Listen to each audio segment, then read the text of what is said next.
Welcome to the Mindset Game podcast. We are so thrilled to have Dr. Rebecca Heiss with us. Rebecca knows fear. As a biologist and stress expert, she is dedicated to helping us become self-aware and to overcome our instinctual limitations, those ancient, often subconscious fears that hold us back from our optimal performance and happiest lives. Her research has been designated transformative by the National Science Foundation, and it is waking up audiences around the world.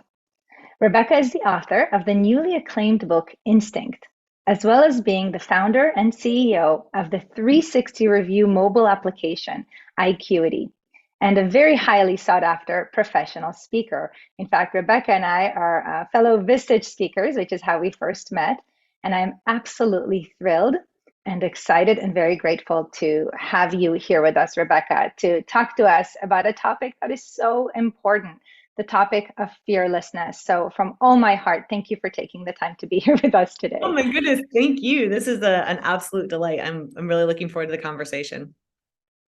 So, let's jump right in. Like, what do you mean by fearless? I think we can all kind of hallucinate what it means, but what's your definition of fearless? Yeah, this is really where slide decks are incredibly helpful because when I say fearless, people are like, oh, I don't want to be fearless. That sounds awful. I need fear. And I'm like, yeah, you do. What I'm saying is fear less being in parentheses, right? So it's really a conscious sorting of fears. I think so frequently we fall into these shortcuts, these little brain shortcuts that are brain developed for good reasons, right? Like the environment of our ancestors was really dangerous and sparse and scary, and so we have all of these built-in neural pathways to keep us safe. But so often, those same things that keep us safe prevent us from fully living.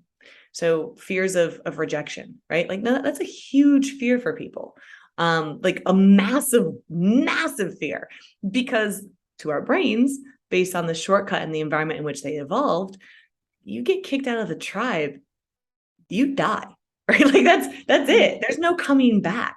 And so this idea of being rejected is it feels as traumatic as death.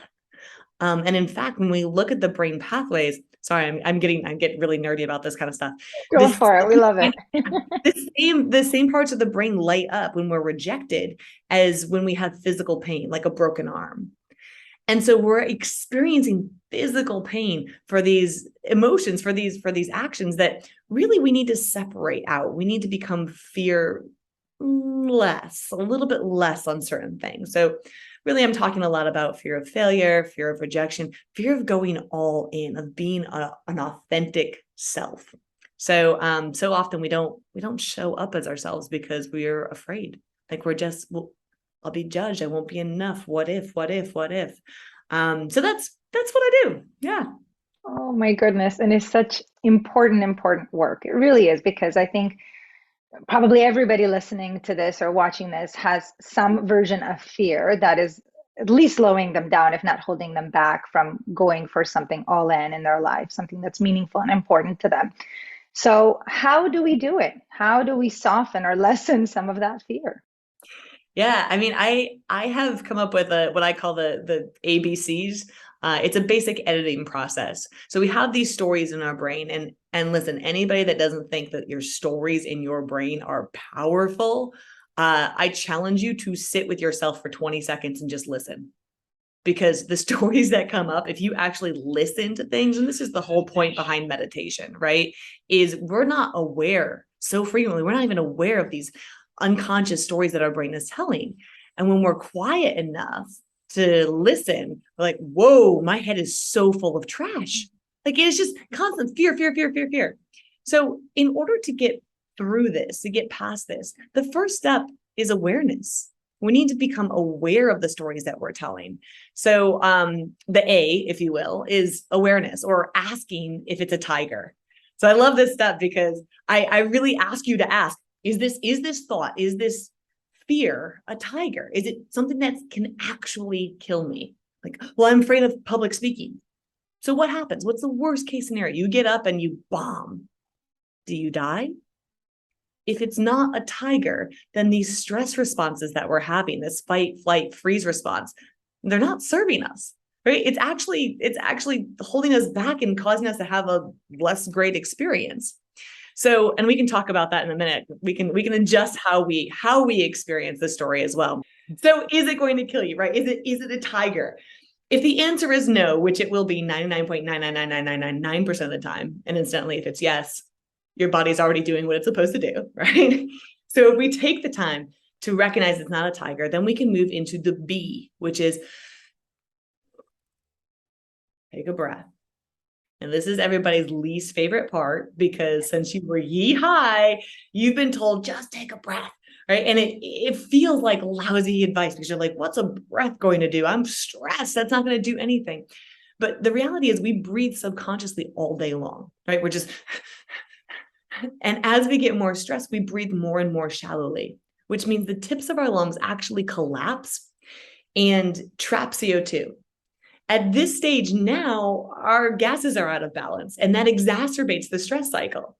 So taking a breath, a specific type of breath, actually a physiological sigh, which I'm happy to go into detail about if you want, it works to open those collapsed alveoli, get the CO2 out, and get back to a calmer state. We're signaling to our brain that actually a tiger isn't charging us, right? We're okay. So last and not least, step 3, or C, ABC in the editing process, is to get curious. Ask a question. Now, ideally, the question would be sort of an internal reflection, like, okay, why am I feeling like this? What's coming up for me? How does my body feel? Where am I feeling it in my body? Is it my chest? Is it my shoulder? Just sort of getting some introspection. But I actually don't care if you're not able to go there yet. You can ask any question, like, I wonder why ceilings are always painted white. Like, what random about your environment, about somebody else, whatever the question is, ask a question. And the reason for this is that curiosity and fear cannot coexist. I'll say it again because it is super important. Curiosity and fear cannot coexist. There is not a brain mechanism in place for that, because never throughout all of human history has a tiger been charging you and you've gone, I wonder how fast it's coming, right? Like, this doesn't happen. And so when we kick our brains into a curiosity mode, it actually kicks us out of the limbic system, that responsive space, to say, oh, I'm not about to die. I can calm down. I can get into a space where now I'm really assessing this fear from a cognitive space. Sometimes people will refer to this as naming it to tame it, right? We name the fear. We get really aware of it, and that calms things down a bit. So oh my goodness, I have many other things to share, but that's awesome. I love it. ABC. It's simple, and it's something that we can do right away to just, let our body know that it's all right. We're all right, right? This is not a life or death situation. Tell us about that breath. What do we do exactly? Yeah, so the physiological sigh is, I'm going to get my like little nerdy hat on now, because so cortisol is the main stress hormone, and this is the only type of breathing that we've shown in the lab to scientifically reduce cortisol instantaneously. Like, you can really calm down your stressing pretty quickly with this. So here's how it works. The idea is, first you need to pop open those alveoli that have collapsed, right, where the gas exchange occurs. And in order to do that, you're going to breathe through your nose as deeply as you can. When you get to that point where you can't take in any more oxygen, you open your mouth and go. Now, if you do that correctly, it actually creates a vacuum, and you will not be able to help yourself. You will start spewing CO2 out your mouth. It'll just go. And then to complete the breath, just keep blowing out, keep blowing out, keep blowing out till you don't have anything left. That's one physiological sigh. Actually, do you want to do one together? Let's do it. Yeah, let's do it. It's a good experience. And listeners, please do this along with us. So we're going to breathe in through our nose as deeply as you can. Ready? And open your mouth.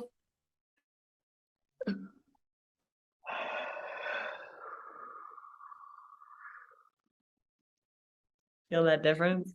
Yeah, it does feel really good. It's like going to one extreme and then just letting it all out. Love it. It's like the pendulum swinging all the way to the other side.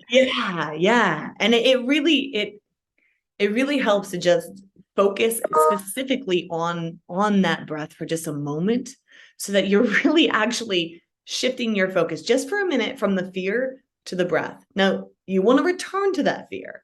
I think so often what happens is we're like, I don't want to feel it. I don't want to think about it. I don't want to do it. I don't want to, and we try and avoid actually the feeling the feels, right?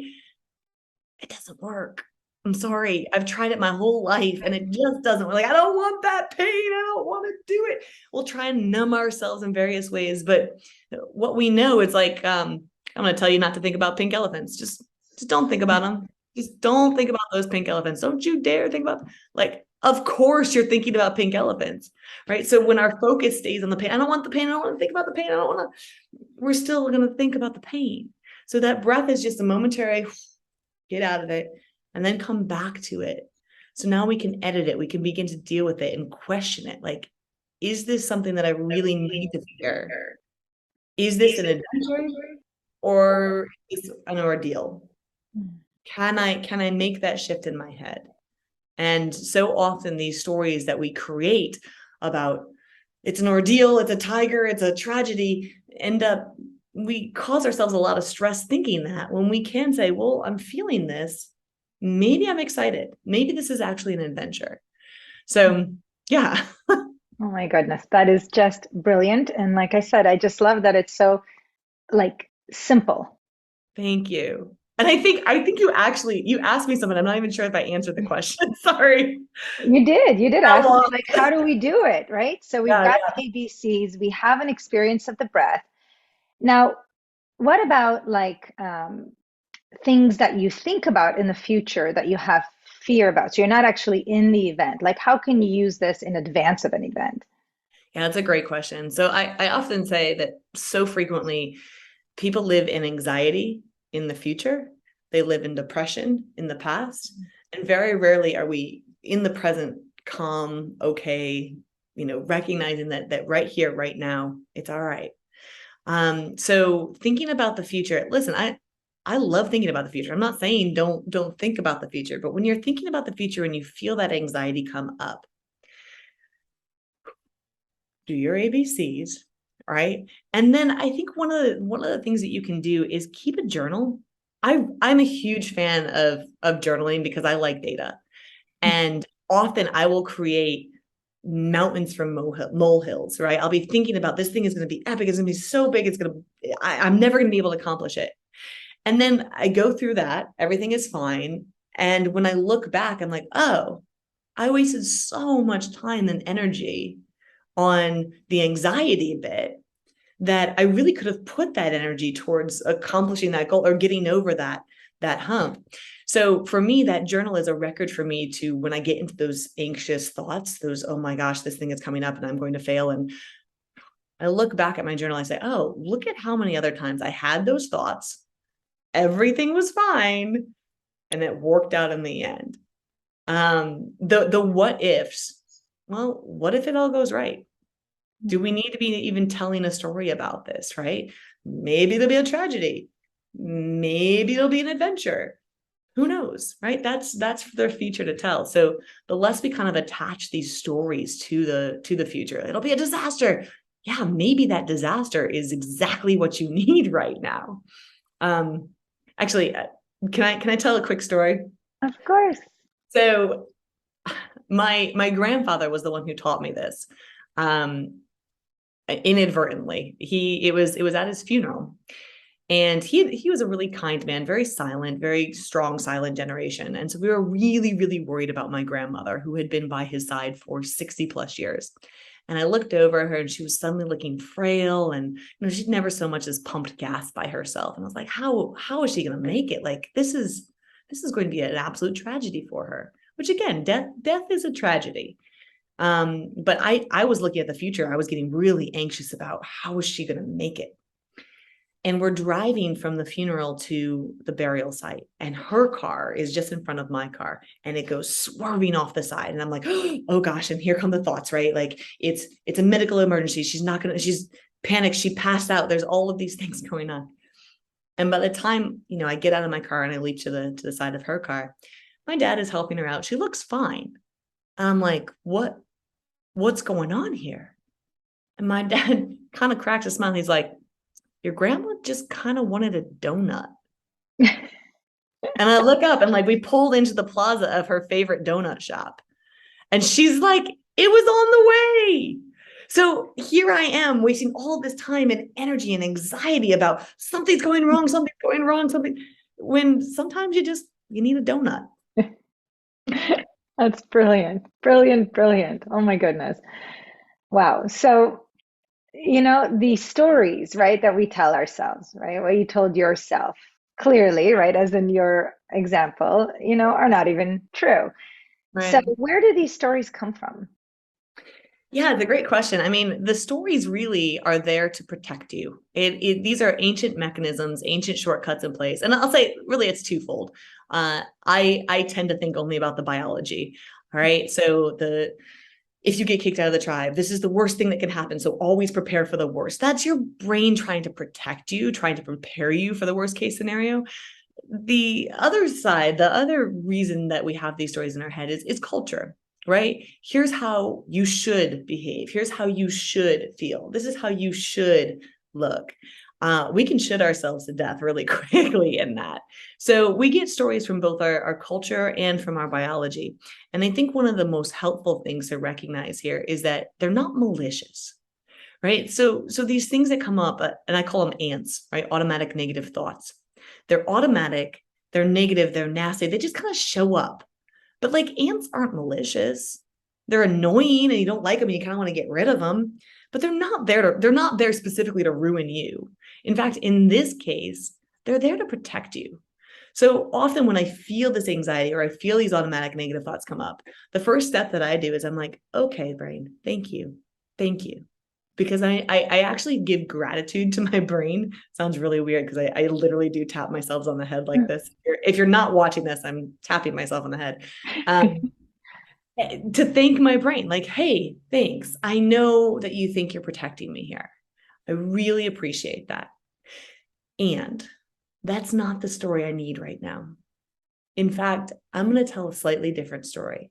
This is an adventure. So our biology does us a favor here. When we have those anxiety producing symptoms, right? Our heart starts pounding, we start sweating, our mouth dries up. It's because our brain and our body is releasing a fairly complex hormonal cocktail, cortisol and adrenaline and dopamine and all of these kind of hormones coming up. But the really cool thing is that when the brain is releasing that under fear and stress and anxiety, it releases the identical hormonal cocktail when we're excited. So think about that for a second. You're having a bodily experience that feels, well, like you're really stressed and really upset and really anxious, or you're really excited. And so the more we actively calm for a minute, take a breath and decide, oh, I'm having this experience. I must be fill in the blank. What do you want to be there? Now, listen, you and I both know that often we're going to be lying to ourselves, right? At least at the start. The start, we might be like, oh my gosh, I'm terrified. I'm really scared. I'm nervous. I'm anxious. And we know that. We know that. But what if we take one step back and we say, actually, Rebecca, maybe you're just excited. Now, just that mere suggestion from an outsider's perspective, you may have heard me talk to myself as if I was in the third person. Rebecca, you are excited. It's super awkward and super weird, but our brain actually is more receptive of information like that. When I say, I'm excited, I'm excited, I'm excited, if I don't believe it, then I don't believe it. But if we coach ourselves, if we actually create emotional distance, so this is used a lot in sports psychology. You've probably heard LeBron James talking about LeBron James in the third person, because when you create that emotional space, your brain believes it more. So lying to yourself, even if you're not quite sure you're excited, Rebecca, you're excited, actually helps your brain believe that more and now interpret this experience completely different than you might have otherwise. So let me ask you, like, what are the gifts of fear? Because in that moment where we pause to say, thank you, sweet brain, thank you for protecting me, there is a gift that is there for us. What is that gift of fear? There's an entire great book on this, and I don't want to steal all of the insights and conclusions of that. For me, I'll tell you my gift of fear. To me, it's an indicator that I may be on the brink of something really exciting. Because if I fear something, if I'm stressed by something, it means I deeply care about it. I'm really excited about it. The fear part comes in with like, what if it doesn't work? It's the outcome. Like, what if it doesn't work out? What if you make a fool of yourself? And I think to me, that's the risk that we have there. The only fear that I believe we should really be listening to is this cost of inaction. What if you don't?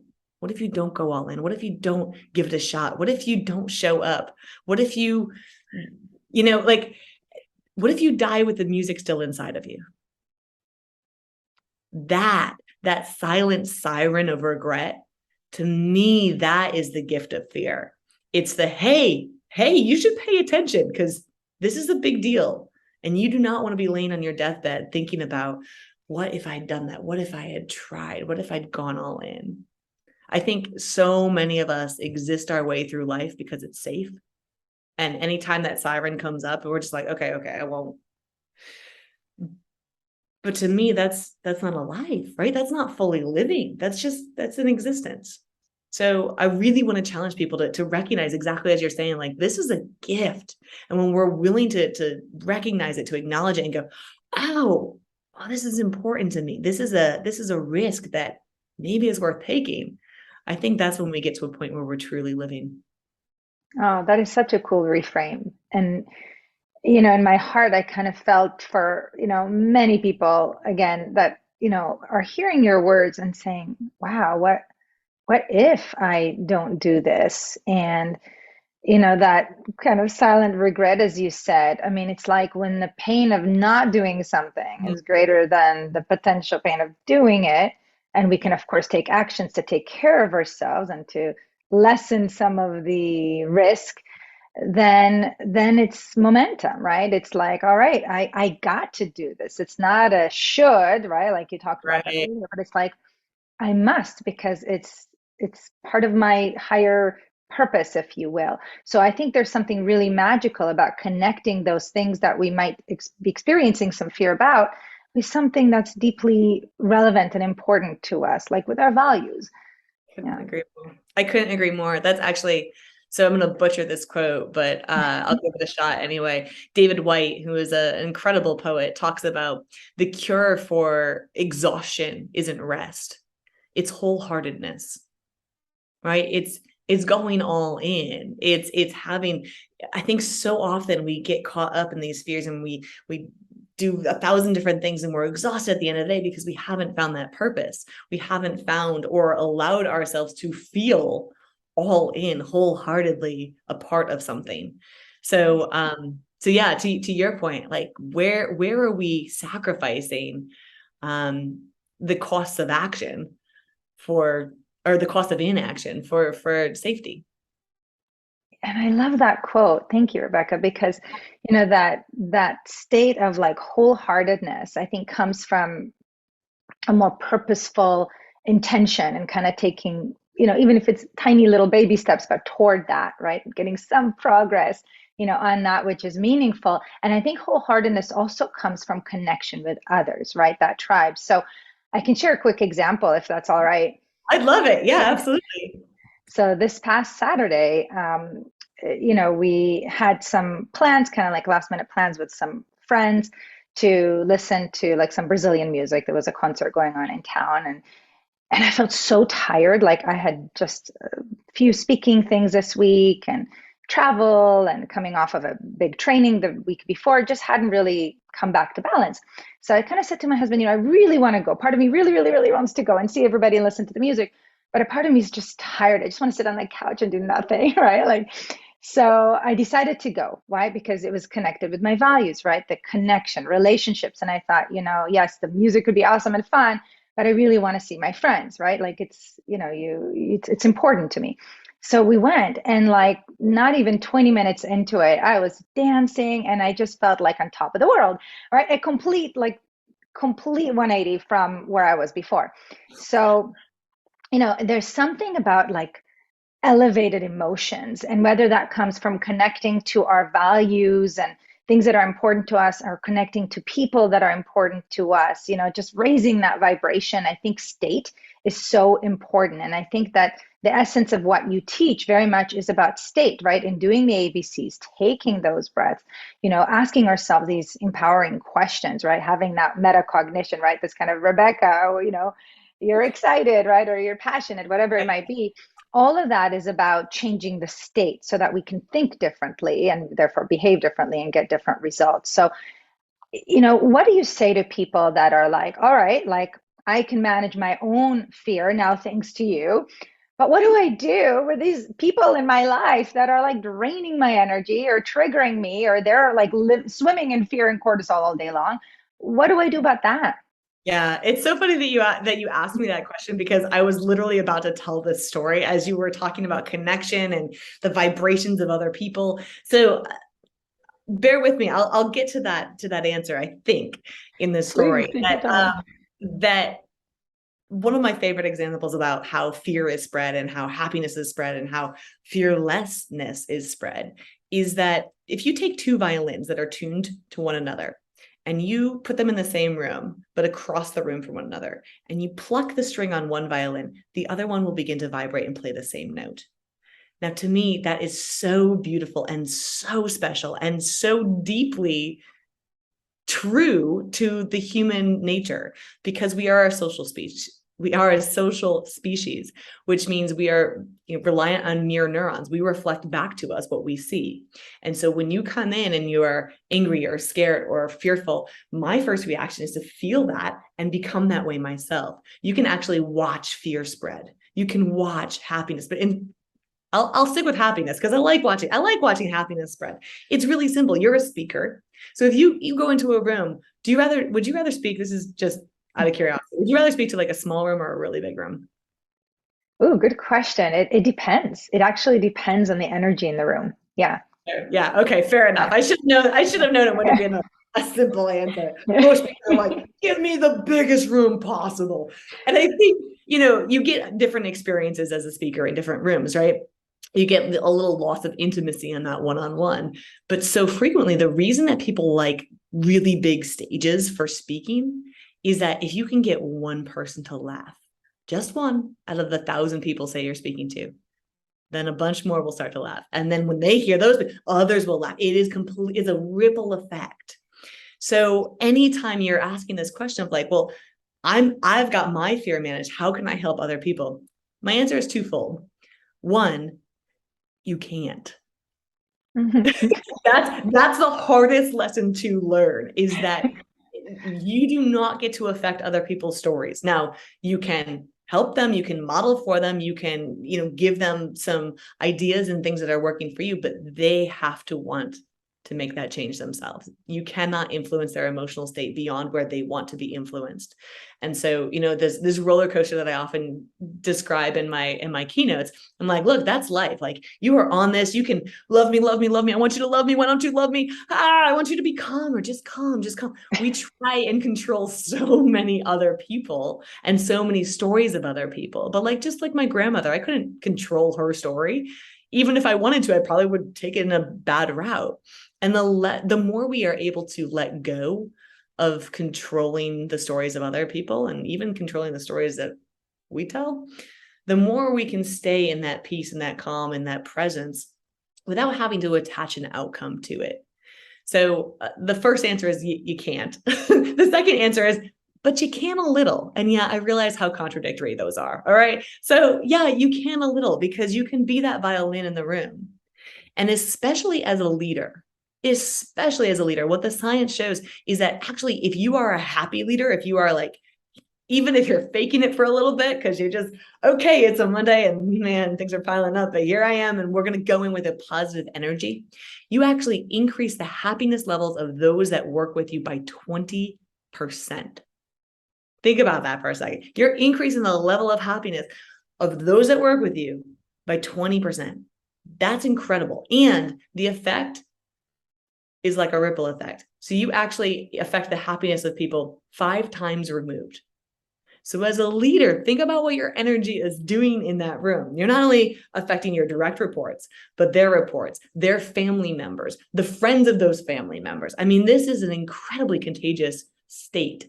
So wherever you're vibrating, recognize what note you're plucking. Oh my goodness, such a cool metaphor. Thanks. And what was coming to my mind is, my work with the Institute of Heart Math, right? Like working with the heart, and the heart is such an amplifier. So as I was kind of imagining, right, hallucinating that, example that you shared, it's like, all right, what if I connect the violin that's connected, right, to the other violins too, like, and the amplifiers, right? It's like, right, when it's authentic, when it's genuine, and I'm just feeding that field with love, and it's like that genuine happiness because I can truly focus on something that I appreciate or care about in my life, then it's like that effect is like, right? And it goes, as you said, like, and the impact is so real and so large and so deep. And so I think it's a beautiful thing that you're sharing, that we really can't, because everybody has their own unconscious mind, their own stories, but yet we can influence their state unconsciously, because their nervous systems are picking up on the energy that we radiate, right, through our heart rate variability pattern. And so we know that that's true.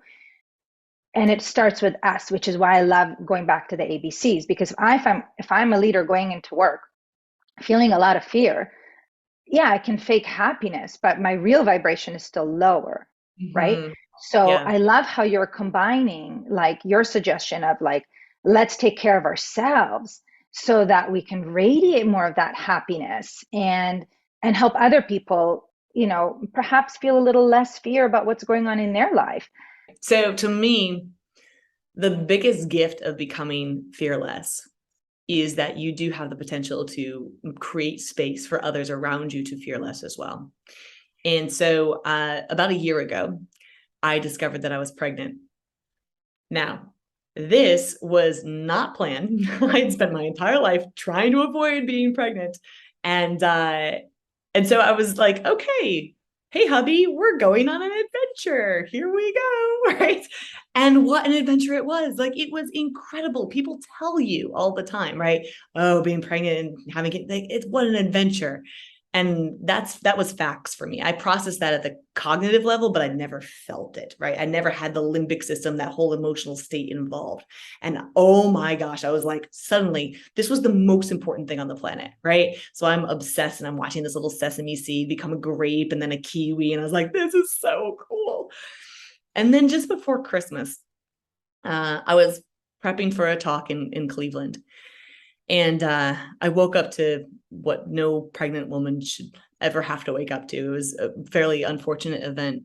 And I ended up in the hospital. And I was, of course, immediately just consumed with this cycle of negative thoughts, right? Like, oh, you failed. This is your fault. And these stories that I am certain women for generations have just dealt with. And I was so consumed in this cycle, I didn't even notice when the doctor walked in. And he came in, he sat down beside me, he put his hand on my knee. He looked at me and he said, Rebecca, I'm Bob, and I'm going to take really good care of you. And that was it. Because Bob had done the work. Bob wasn't there to prove himself. He didn't come in, Dr. Bob, top of his Harvard class, chair of the Cleveland Clinic. He wasn't in his white lab coat. He didn't have to prove himself. He wasn't there to give me a litany of here's the things that you did wrong, or overpromise, right? Here's what we're going to do for you. It was just a moment of connection. And in him doing that, I really felt the true power of fearless leaders. Because when you don't have to show up proving yourself, trying to be right, trying to be something, you can really shed all of those armor, all those layers of armor, and actually help somebody who's spiraling in that ordeal phase. So sorry, who's spiraling in that ordeal phase, come out of it and at least not have to tell a story about it. That wasn't an adventure I'd ever wanted to be on. But at least at that stage, I felt like I was there holding the hand of somebody as we were going on this roller coaster together. So my hope is that for all of your listeners, that A, they have a Bob in their life, but B, that they can be a Bob for somebody. Thank you for sharing that. And Yeah. I'm sorry for your loss. Yeah. And I'm so grateful that you shared that very vulnerable story because the power of just being real, right? Like human to human, right? Yeah. And taking it to that level, it's raw and it's real, and it's so precious because we don't really have a lot of that. And here you got that from a complete stranger at Mm. such a difficult time. And I too suffered from a miscarriage. I had a completely different experience. Mm. When I walked into the doctor's office, no one put their hand on my lap. No one said, "Hey, I'm Bob and I'm here, right, for you to help you." And it was a very like analytical, like, here's what we need to do, da da da. And I remember walking out of that room and seeing somebody in the waiting room that I knew Oh, who was pregnant. And I God. remember thinking, she's talking, "How are you?" And I'm like pretending fine because I'm not going to share everything that has just happened, right? She's there with her. And I'm thinking, I, I just had like a miss. It's like it was processing. And I thought like I felt so alone.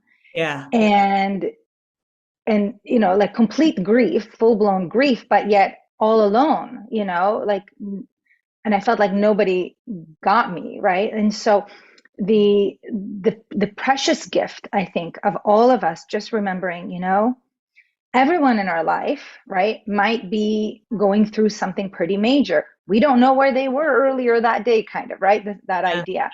And when we can just be kind and do our own work, right? And just be kind. And, you never know how you can completely transform that person's life, that person's viewpoint of humanity. And so thank you for sharing that. Yeah. Thank you for sharing your story. I'm sorry that there wasn't a Bob there for you because that, um, this is why I do what I do. This is my why, right? If we can create fearless leaders, if we can take off all the armor that prevents us from having these authentic connections, um, then we raise the level of kindness and creativity and love and connection, and like it's such a powerful state. And yeah, that's thank you. That's I have nothing more to say. I'm rambling. Just thank you. Well, I know that you were inspired to create something very, very special for our world. And so I would be delighted if you shared that with our audience.